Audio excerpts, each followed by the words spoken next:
And I'm Audrey. And today we're going to be playing for you Battlore, the cover edition. The second edition. The second edition, because we will play what is under the cover. Over there. That's where the table is. Because we don't really pan, we just cut. So you need to know in context where things are at. Anyway, today we're going to play Battlore, and Battlore is a light war game, and it was designed by Richard Borg, who's designed a lot of very popular war games, Battlecry, Memoir 44, Battlore 2nd Edition, all the Commands and Colors games, and I think Samurai Battles he was part of, but these all use the same command and color system based off the Commands and Colors games, where you get these cards and they tell you which people you can move on the left, right, and center parts of the board. It's actually very ingenious, very interesting, and there are a lot of other things about it. We'll talk about that later. And this was put out by Fantasy Flight Games. Who also did Netrunner. Yes, who also did Netrunner. Yes, they've done a million games, but thank you. Yes, that's one that we've played with and played for you on the show. Yeah, they put out a lot of good games, and they always put out high-quality games. We will talk about that later. But a war game, just so you know, is essentially a game where there is conflict between the players who control armed forces. I'll talk a little bit about that at the end of the video, but I think for right now that's pretty good. So let's go ahead and go over to the gameplay.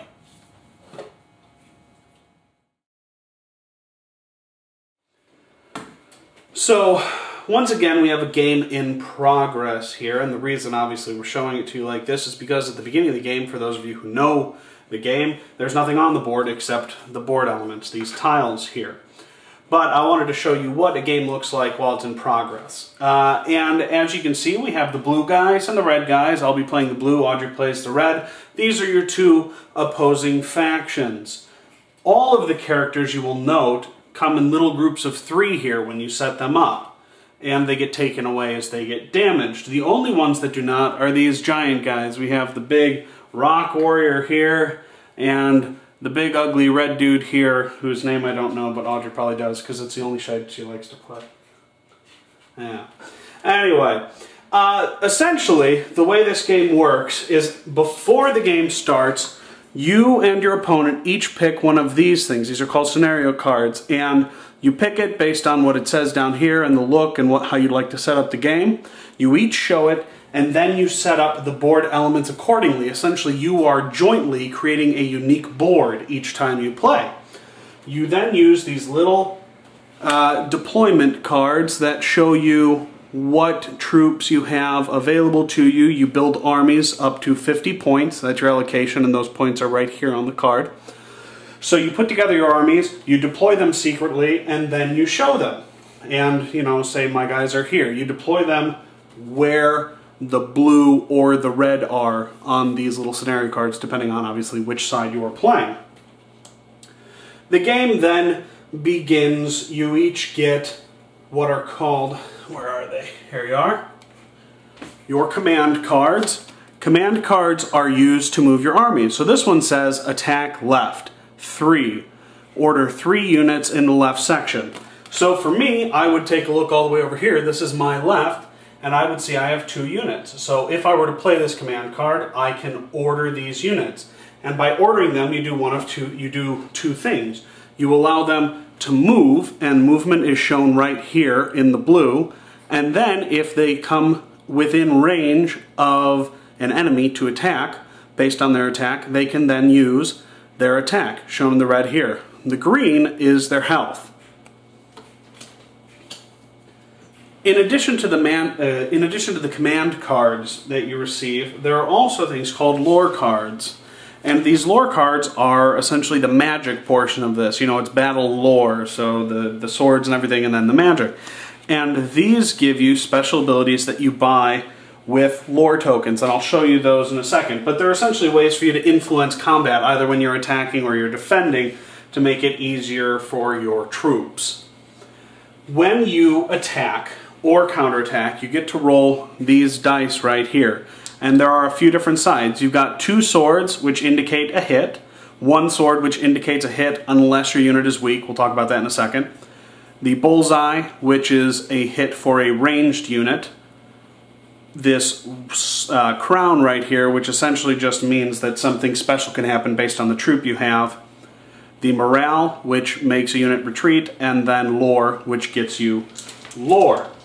So here we have these 3 units, and I'm going to put them right here next to these 3 units. If these 3 units attack and say roll 1 hit like this, I will remove one of my 3 guys from this particular unit in order to show that they have lost, that they have taken some damage. If I were to receive 3 hits over whatever course of time, all 3 of those guys would be removed, and they are then gone from the game permanently.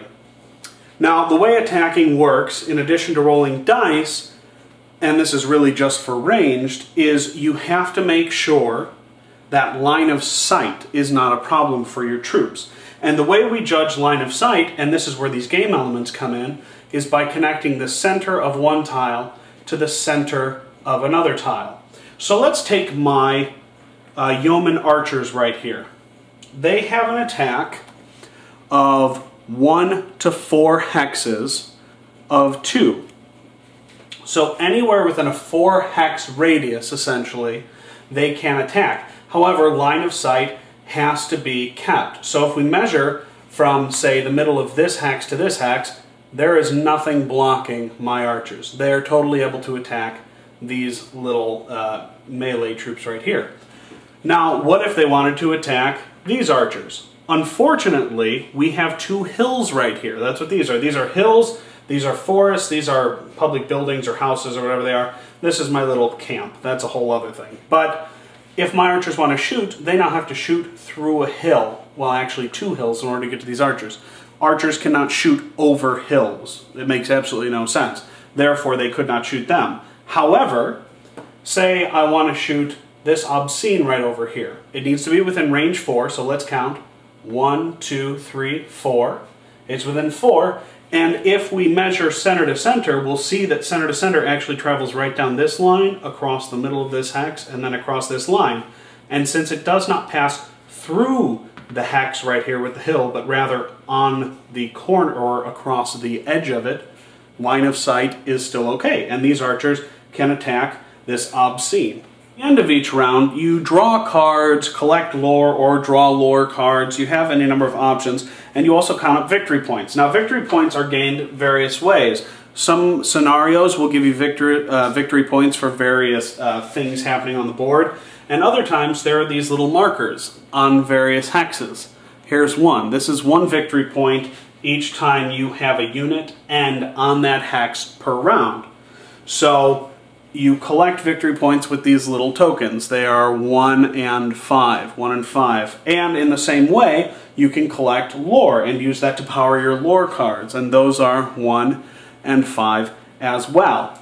And then last we have just the other tokens that we use throughout the game. These are wound tokens. They are used to show when the big guys take damage. And the reason that these guys need these tokens is because there's only 1 of them, so I can't take 1 away every time it gets hurt. It wouldn't work.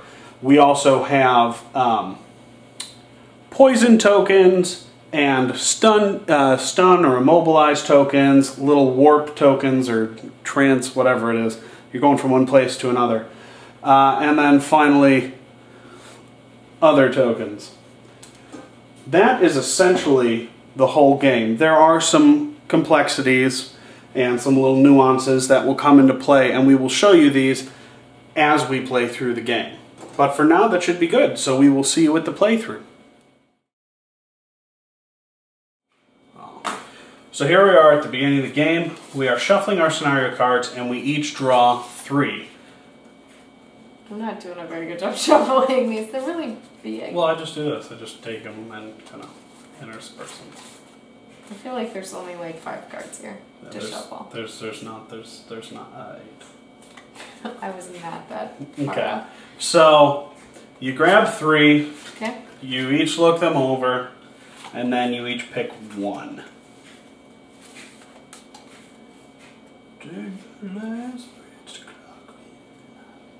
I've already done that one, and I've already done that one. So I have mine chosen for me because I like to try new scenarios that I haven't done yet. And we can just put them over here for right now. Defend your I've spot. done this one before. Will it make you mad if I do it again? Well, I'd like a new one if Alright, possible. then I'll do a new one. Okay. Okay. Cool. I haven't even read my one. Okay, so let's go ahead and show them. Okay. So here we have... Yeah, the last bridge. Interesting, and without a trace. So here's what mine says. Okay. Mine is during setup, instead of placing a Ford token, place a bridge token in any water hex that is adjacent to a building hex. And then during the victory point step, gain 1 victory point if a friendly unit occupies a hex containing a wooden bridge token. What about you? Okay, mine's without a trace. Friendly units that occupy hill or forest hexes may commit, it's got the little crown icon, results produced during a combat roll to recover 1 health. Oh. And during my victory point step, I gain 1 victory point if 2 or fewer friendly units occupy clear hexes. So we're going to go ahead and use... first we got to put together our maps now. So go ahead. Oh, yeah. I actually like this part quite a bit. It's fun. Yeah, how'd you like setting up?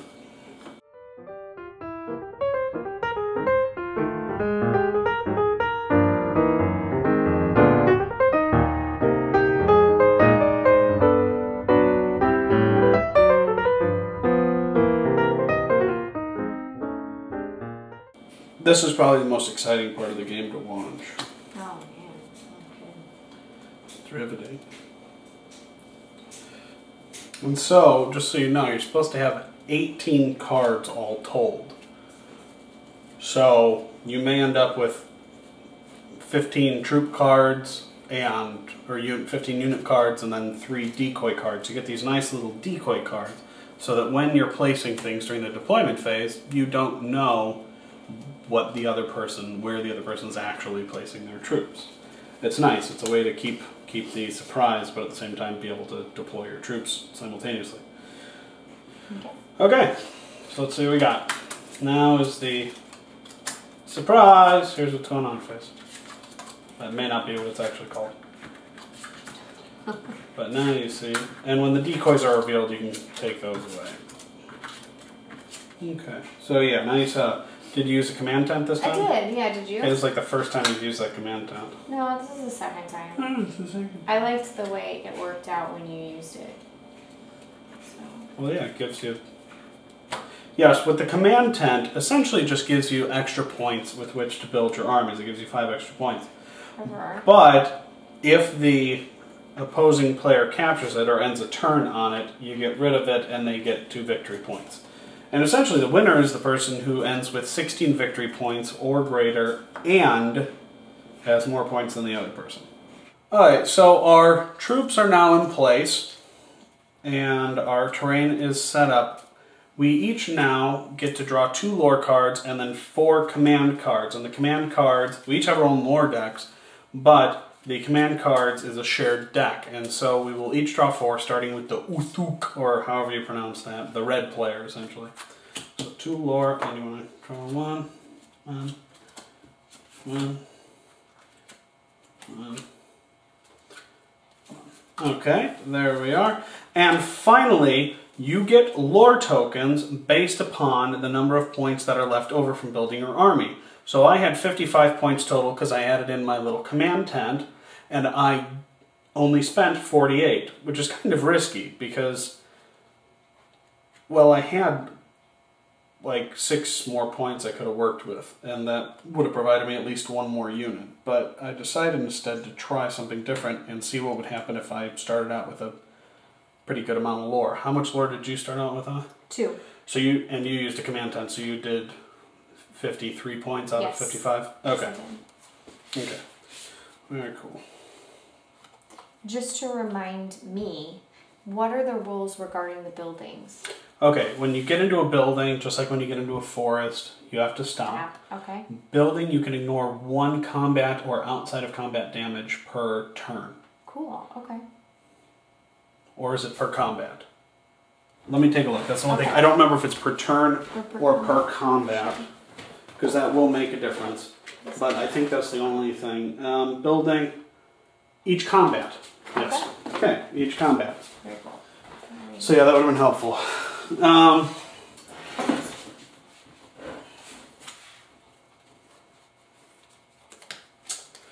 Okay. So, I can't remember who starts, if it's always the red player, if it's the person who used fewer points to build their army. That may be Star Trek. I figure it's probably the red player since I got to draw first. Oh, yeah, let's do that. No, I'm going to go ahead and start. Alright. Because I'm awesome. Are you insinuating that I'm not? Mm-hmm. I'm your wife. Be careful. A little bit. But only because of how awesome I am. So here we have... we're going to go with cavalry charge. Order 3 cavalry units, add 1 die to each combat roll performed by friendly cavalry units this turn. Okay. I only have 3. They're all right here. They're going to go a 1, a 2, a 3. 3. I recognize that voice. Yeah. How many licks does it take? How many licks does it take to get the center of a The Tootsie world may Pop? never know. It's because that owl keeps crunching out of it. Anyway, so I have activated my guys and ordered them. I've moved them forward, and now they are going to attack. Okay. And here we have, now that these guys are out of the way, we have our cool little dice tower. It'll look cooler once it's painted, but it's still really cool. And my guys each get an extra attack die, which takes them up from 2 to 3. Also, you add 1 die to each combat roll performed by other friendly units against enemy units adjacent to this unit. So, flanking can add a maximum of 1 die per combat roll. So they can only roll 4 dice each. So they're all going to attack him, starting right to left. No, right, left, and middle. Yeah. Okay. Okay, so that's 1 hit, 1 lore, 1 hit, 1 lore. Do I get to counter nope, attack? Because enemy units cannot counter this unit's attacks. You smell bad. Yep, and now the next one attacks. Oh. I've killed the terrain. The dragon. Trogdor. Okay, 1 hit. And a retreat, but again, it can't retreat. Well, who are you attacking with this one? It was right, left, center. And finally, for reals? Man, I lived to... That was absolutely stupid. I rolled 12 dice at you and I couldn't get rid of 3 figures. I lived to tell the tale. That's frustrating. Okay, I'm going to go ahead then. Let's see. Victory points. None. Draw step. And... lore step. I'm going to draw 2 lore cards. And when you do your lore step, you have the ability to take 2 lore tokens, 1 lore token and 1 lore card, or 2 lore cards. If you take 2 lore cards, you have to look and then discard a lore card into your discard pile for the lore.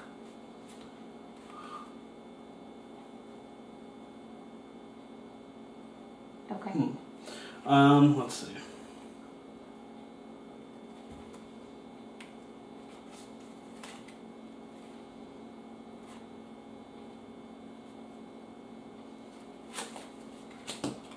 Okay. Okay. I'm going to patrol center. Okay. So I'm going to move these dudes right here. And I'm going to move these dudes right here. Okay. And... You're just going to relax, not attack this turn? No, I'm attacking. I'm going to attack here. With them. They can't attack, but only right, right. Okay. I'm attacking the rune golems. So, go ahead. Okay. And you get 2. So I'll use these 2. And 1. 1 pierce. Wow, that was real mature. No, that's what you get. So then I have my draw step. Yeah. Do you get a victory point? I do. You get your victory point step first. A dude on there. Victory, draw, lore. And then for lore, I'm going to... Take 2 lore. Yes, I am going to take 2 lore. Okay. Alrighty. Your turn. I'm going to go ahead and play the wedge here. That's 1, 2, 1.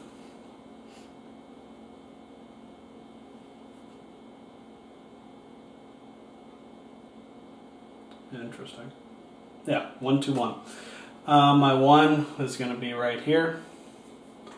And my 2 in the middle. One's going to move here. The other one's going to move there and fall over because they're drunk. It's probably an ale house. It's a brothel. It's a public house. They've got food and wine and mead or something. And then finally 1. And so let's see who's going to attack who. We'll start with the riders. I was waiting for the M. The riders are going to roll 1, 2, 3. Against them. Well, against them, silly. He lived. He lived, but I get... This is ridiculously stupid. But I get a lore. The man who lived. Yeah, seriously. He's got a lightning scar on his forehead. And then I'm going to attack these archers with these archers. Where's the 4th die? It's right in front of your face. Oh, I'm doing good. Oh, no. I'm Because going to they're pay archers. 2 lore, 3 lore, death from above, No. and attack once more. Oh, okay. That's not the... They retreat. Twice? Or just once? Let's say twice. Is that how that works? Yes. Okay. Maybe not, but I don't care. That's what I'm saying. Okay. I'm okay It with it. happens. House rules. House rules. We're house ruling this one. Can we just make up the game entirely? And then, House rules. and then finally, these guys are going to shoot your archers back there. Yes! I hit one. You did. Okay. So, let me go ahead and draw that. Victory points. I get 2. That's right. I get 2, 1 for the bridge, 1 for the victory point. And I'm going to go ahead and draw. Interesting. And then I'm going to, once again, draw 2 lore cards. Wow, this is like really sucky lore cards. Okay, your turn. Okay.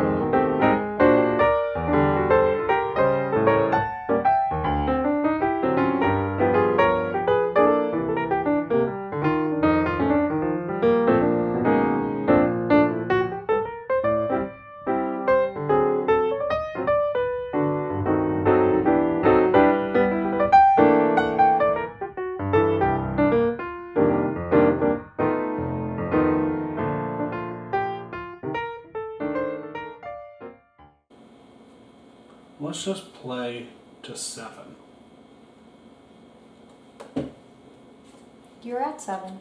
Aren't I'm you? at 5. Oh, you're at 5. Okay. Let's yeah, play. no, Let's that play to sounds 7 good. attack points. Normally, I don't know if I've It's mentioned this. 14, right? Normally it's 16. Oh, okay. Normally play to 16 attack points, but or until all the units are dead. And I mean, I guess we could play until all the units are dead because there's no way we're going to get to 16 before all the units are dead. This is taking a long time. And I'm going to draw 1 lore card and take a lore. Okay. Okay. I'm going to play attack right. Okay. These guys can only move 1. This is lame. Yeah, the red guys tend to move a little slower, but their attacks are ridiculously overpowered because they always get extra damage for this and that. I'm going to order them, and then I just want to put him back up there so that I can get that victory point. Are you going to attack me? I don't know if I'm going to risk it, because if you counter and he dies, then I don't get that victory point. So I think I'm just going to take the victory point. But I am going to attack with these dudes.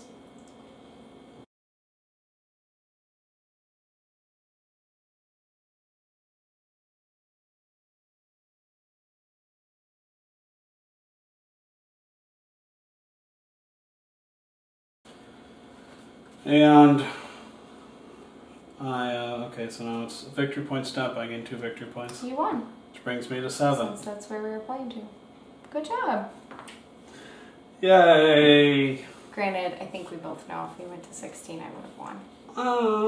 I really think we just would have killed each other before we got to 16. And by we killed each other, I mean you killed me. You think I would have killed you? Well, look, I only have 4 troops intact Yeah, at this point. You have 1, 2, 3, 4, Yeah. 5, 6. I think it's pretty clear. And 2. You have only 1 weak troop. I have 1 weak troop and 4 intact units. 2 weak troops. Okay, cool. So that is the game. We played to 7 points, and I came out victorious. Ha ha ha. It was totally rigged. You looked down and said, "Next turn, I'm going to get 2." I didn't know that. I didn't know that I would get 2. Play to 7. Where did 7 even come from? I just figured you had 5, I had 5. I said, let's play to 7. No.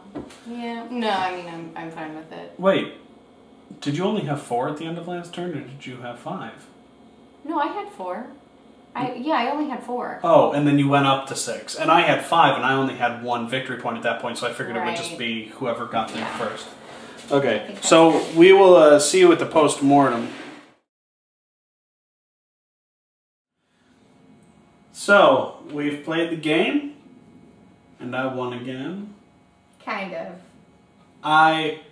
You set up specific requirements. I constructed my own victory. It was an artifice. Yeah, we all know that I really won that game. Yeah, she really won. Because normally you're supposed to play either the first person to 16 or more victory points, or attrition. And when one person's forces are gone, the other person wins. That game was taking surprisingly long. Normally we rack up the points a little bit quicker. And so she would have won if we tried to go the whole 16-pointer attrition route, because I only had a few full-on troops left, and she had a bunch more than I did.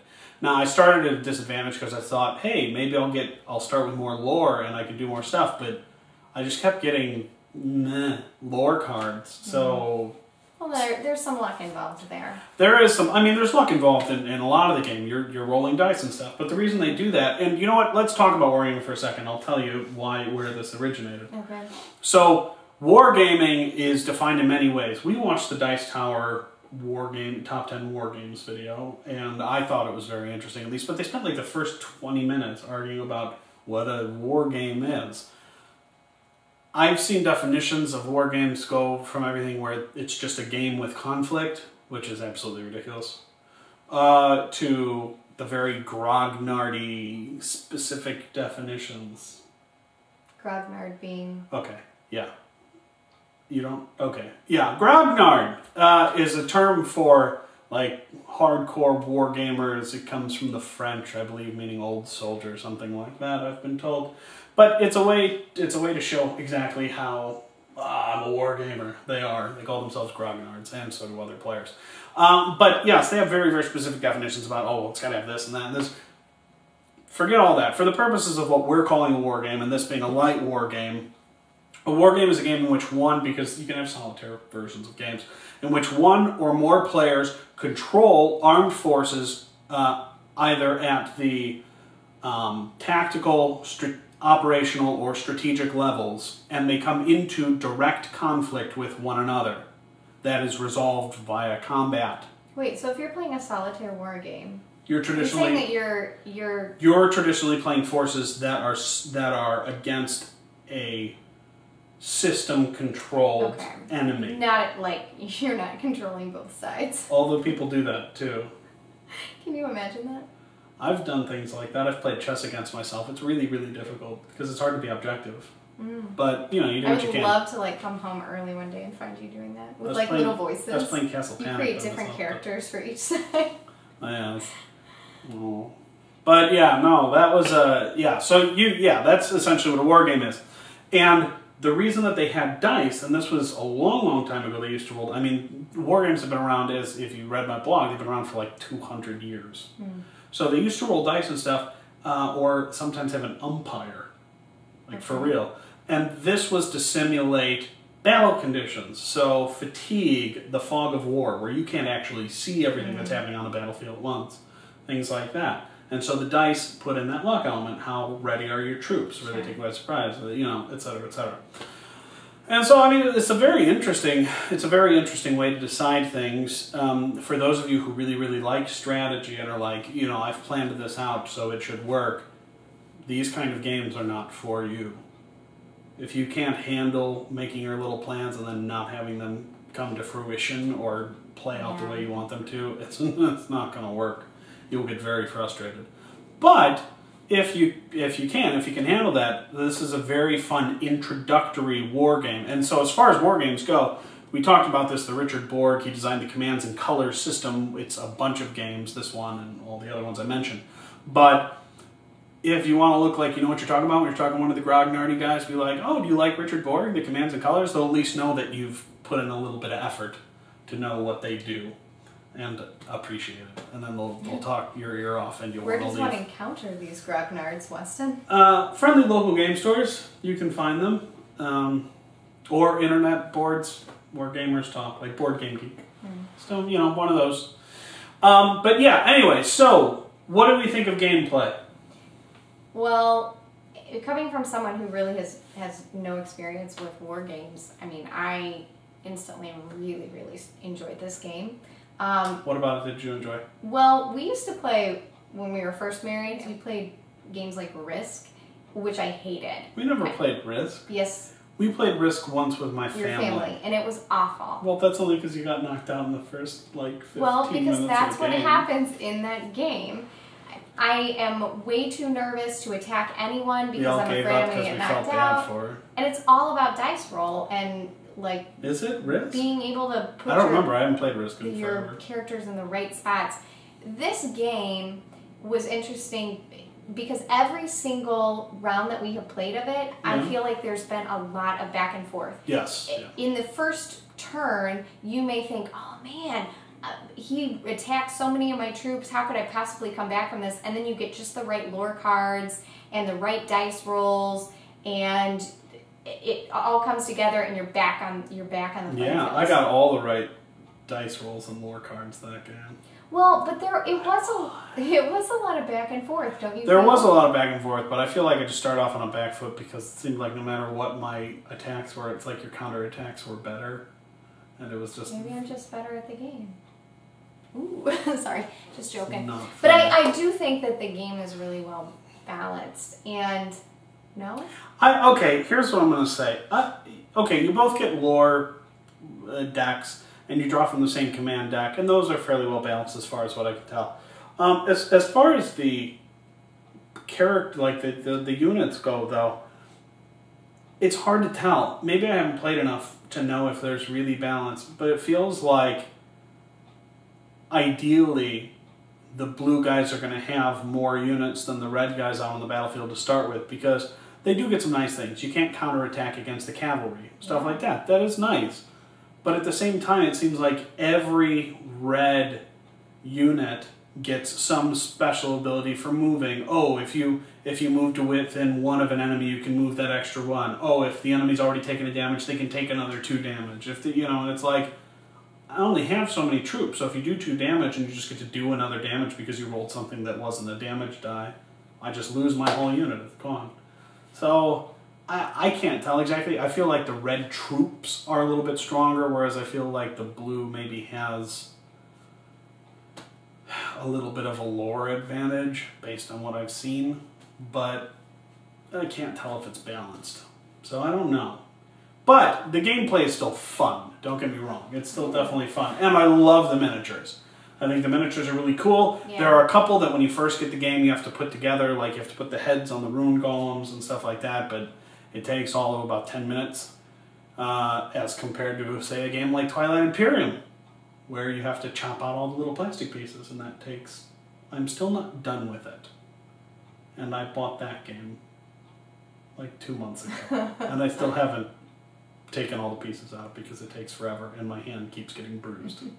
The other thing I liked about this game, for someone who doesn't have a lot of experience with war games, I felt like it was really easy to understand. Even though we were constantly, even after we played the game several times, referencing the rule book about little things, the overall gameplay is very pretty simple. straightforward. And Order, move, attack. The system in general, I mean, with the command cards, is really... Yes. And I like not just simple, but I love the way it works. Yeah, and what I like is that if you get a card that doesn't work the way you want it to, like if you have a bunch of cards and none of them are really beneficial for what you want, you can discard it to move a unit. And that's nice. Because if, say, all your units, you have no more units in the right, and you have, all things that are like move 1 in the center and 2 right and stuff like that, you're going, this is absolutely useless for me. I will just get rid of this to move a guy on the left because it's what I want to do. Yeah. And that is nice. I guess I would say, when I am talking about balance, not just between the two characters or the two players, but I feel like there's a lot of balance between luck and strategy. Because even though there's certainly plenty of luck elements in the game, you are constantly looking through your cards saying, how can I make these work together? What command card can I play where I can also bring in this lore, where I can also get my victory points and also kill the other person's troops? I would personally say that luck outweighs lore. I mean, luck outweighs strategy in this game. I think that they're close, but I think luck has the edge. Okay. In this game, there's just too much that could go wrong. You all of a sudden have to retreat, or things like that. You can't blindly play this game and just win on luck either, by any means. Of course not. Unless you decide mid-game that we're only going to play to 7 points. No, but yeah, I think overall it is a good game. It's a fun game. It's probably a pretty good introduction to wargaming. Other people have said that Memoir 44, Battle Cry, I think, are a bit lighter. I think it kind of depends on, what's your poison, essentially. Do you like the realistic? Do you like the fantasy? The fantasy, I think, is fun because they have a big bird flying person. And that's cool. Miniatures. You don't get that in real life. Big miniatures, especially that big demon. Yeah, I do wish there were a few more big miniatures. I will be completely honest. I wish there were just a couple more big elite units, which would be fun. And do they have expansions to this game? There are 2 coming out next year. One for the blue, one for the red. With new miniatures? With new, yeah. Sweet. Okay, I'm really excited about that. Yeah, so I think that's really pretty much all we have. To say, yeah. It's a great game. Yeah, overall it's a good game. I would definitely recommend it as a buy because it is fun. It is a very fun game. So, yes, I'm Weston. And I'm Audrey. And we're saying, go out and fight with people. On a table. With miniatures. Yes, because you can't be arrested for that. Unless you force them into the chair and things, then you're back into the physical world. What's going on? I'm Weston. And I'm Audrey. And we're saying, I'm saying anyways, turn off the violence on your television and bring it to life on your table. No, that's horrendous. It is? Yes. I'm Weston. And I'm Audrey.